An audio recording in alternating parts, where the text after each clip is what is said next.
Сәлеметсіздер ме, құрметті тыңдаушылар? Бүгінгі сабағымыздың тақырыбы қазақ тілін меңгерген өзге ұлт өкілдері.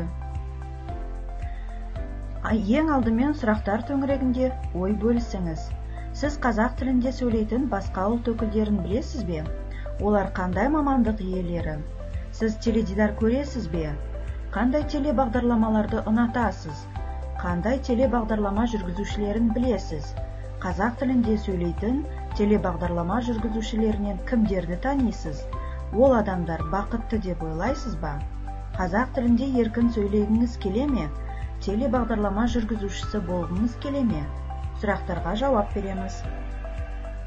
Келесі тапсырма: берілген сөздерден сөйлем құрастырыңыз.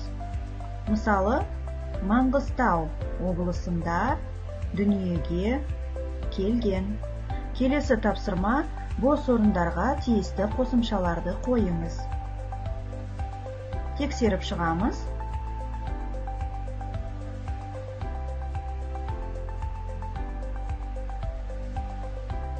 Әрі қарай қазақ тілін өз ана тіліндей меңгерген өзге ұлт өкілдері мәтінді оқып шығамыз.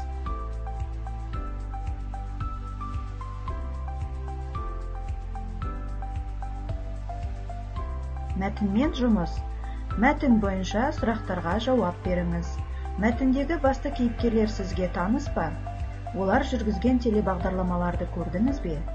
Мәтін кейіпкерлерінің қазақ тілін меңгеруіне нелер әсер еткен? Мәтін кейіпкерлерін өмірден өз орындарын тапқан тұлғалар деп есептейсіз бе? Жақын адамыңыз осы кейіпкерлердей танымал тұлға болғанын қалар ма едіңіз? Мәтін кейіпкерлері бақытты адамдар деп ойлайсыз ба?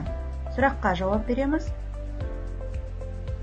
Келесі тапсырма: мәтінді тыңдаңыз, сұрақтар төңірегінде ой бөлісіңіз. Әрі қарай бағандарда берілген сөздерді сәйкестендіріңіз.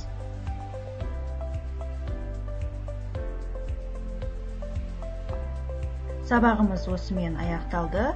Назарларыңызға рахмет.